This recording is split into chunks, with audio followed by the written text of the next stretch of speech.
thanks again for catching her. In fact, thank you everyone. We will keep in touch.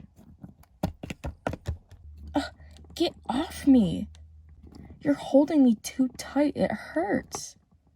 I have contacted all of your parents. They will be here very soon. Thank you all for remaining calm and catching the killer. I can't even begin to imagine how terrified you all must be right now. And I am so sorry that this occurred during your last night of school. It shouldn't have happened this way. Thank you again. Alright, let's go. Guess your plan didn't work after all, Suzanne. Yeah, have fun in jail. Oh, I will get you guys back. Oh, was that a threat? That's what I thought. I'm gonna go over to the chief and show her the video I recorded. Hi, Miss, you can call me Chief Sarah. Okay, well, I have a video to show you about basically Suzanne confessing to everything. Oh, alright. Come down to the station anytime and show us. Have a good day.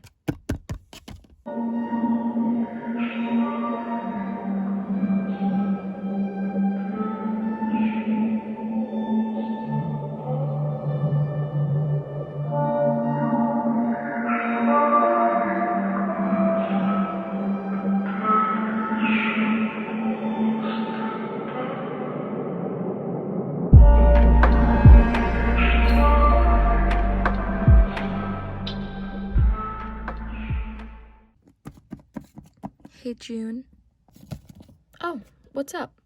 I just wanted to say thank you for being so strong in all of this. I know there's school shootings, but I've never heard of something like this happening, and you instantly took initiative. That was very brave of you. I don't think we all would have gotten through it if it wasn't for you. I agree with her on that. Oh, well, thank you, guys. But it really was no big of a deal. It kind of felt natural, I guess. Well, of course it felt natural. You're June Winters. Thank you. Thank you both. But I'm not really all that special. I make mistakes just like everyone else. But with something this serious, it, like I said, just felt natural for me.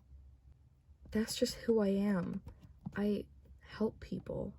Well, you've definitely shown that here, and I could tell that the police were very impressed with you. I'm sorry I ever doubted you, and that I didn't tell those other girls to stop talking about you being the killer. You're a good friend, June. Thank you.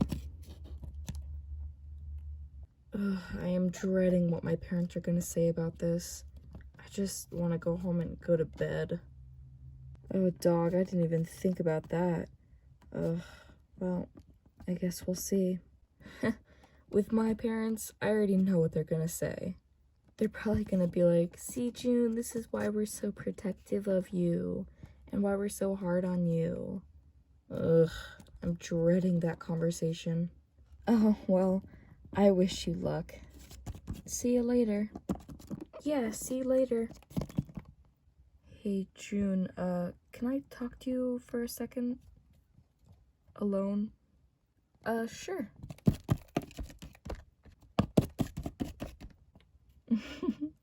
I'm so glad they're together.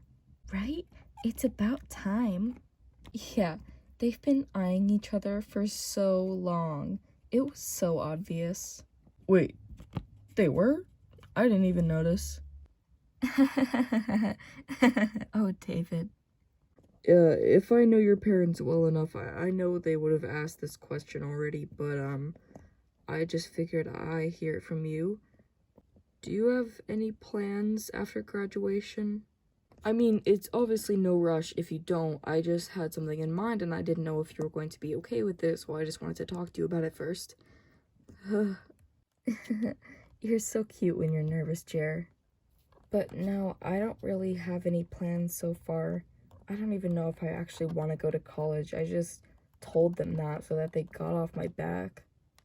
I just have no idea who I want to be, and there's just so much pressure.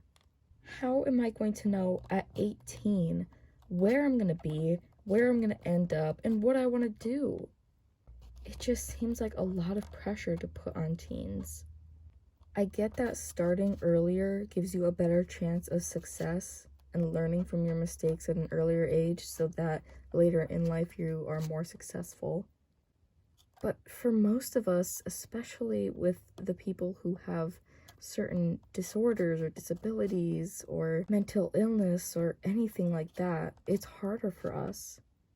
And it just doesn't seem like the rest of the world, including our parents, care. Sorry, I don't mean to give you a whole rant about this. I'm just passionate about this sort of thing, you know? No, I love hearing you talk, June. It's one of my favorite parts of the day, actually. I love how passionate you get about helping people and how unapologetically you're always yourself. That's something I've loved about you ever since I met you freshman year. And the reason I asked that question was because, you what, Jer?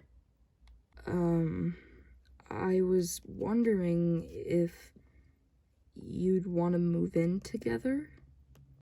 I mean, you can take as much time as you need, and I know that we just started dating, so we don't really know, like, what we'd be like as a couple living together, but I just thought I would love to move in with you, Jeremiah. But I do want to live in our parents' house just to save up some more money, and also to just get to know each other a little better in a relationship, because a friendship is a lot different than a romantic relationship. But if it is how great it has been, then I would love to live with you, Jeremiah. I agree. You're a great planner. Thank you. Oh, I didn't even ask you. Do you have any plans after graduation? Well, I kind of want to go into culinary, but, I don't know. I haven't really put much thought into it. I would probably go into culinary school, but it's not really where my heart is. My parents mostly just want me to have a good career so that I would be successful. They don't really talk about having a career based on the fact that I love it. Well, what do you want to do then? What's in your heart? Well, I was thinking of being a comedian. I love telling jokes. I love being in front of a crowd performing. It's just so easy for me to, you know? I could definitely see that, Jeremiah, and I'll support you every step of the way as much as I can. Thank you, June. That really means a lot. What's in your heart? Well, other than you, I want to go into something that helps people. Well, that's not surprising. Shut up. But seriously, I love detective work, but at the same time, I would love to be a therapist. I think what's in my heart is problem solving, but I just need to figure out what kind of problem solving that is. Crime problem solving, or personal and emotional problem solving? Well, whichever one you choose, I know that you have the talent and smarts to do so. But you do know those both require college, right? And you just said you don't want to go. Yes, definitely. And I do love school and learning. Well, most of the time, at least.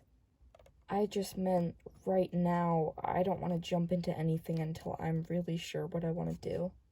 And I think you are incredibly strong and smart for that. Because overall, your heart will tell you where you should go next. Not everyone else. You are the decider of your own path. And if the people around you don't support you in whatever you choose, then reconsidering friendships and connections with family is the next step. Just because they're blood, it doesn't mean that you need to get along or always help them. You are the decider in your path, your whole life, because it's your life. And whatever path you go down, you'll find more people like me and the friend group you already have who will support you no matter what. Those are the people that matter, and those are the people that will help you the most. People who truly love you will not care what you do for the rest of your life. They will trust that what's in your heart is the right decision for you. And if you can find something that sets your heart on fire, it is 100% worth going towards it. Hard work, determination, and consistency is definitely the key factors, but you should never give up on what you think is the best thing to do for your life. And don't jump into just anything other people tell you to do. Wow, thank you, Jer. I actually really needed to hear that. I'm glad I found a man that could deal with his emotions and be so deep like you. There's not a lot of guys who are like that. Well, they should be more like that. It's not healthy bottling up all your emotions, especially when it comes from society telling you that you should. Hiding your emotions doesn't make you stronger. In fact, expressing them to the world, including in what you do, makes you stronger. That's what people look up to. For example, superheroes, they deal with their emotions, and they always keep winning. Villains hide their emotions away and act out of impulse. I know it can be scary going after your dreams, but in the end, it is so worth it. Starting is always the hardest part, and then consistency is the hardest part. But once you start doing the thing you love, it'll feel normal and natural for you. In the end, using both your heart and your brain together to work together to make decisions is the best move. You're totally right, Jer. I didn't even think about that. I'm not the only smart one in this school. Thanks. Well, we should get back to our friends. Alright.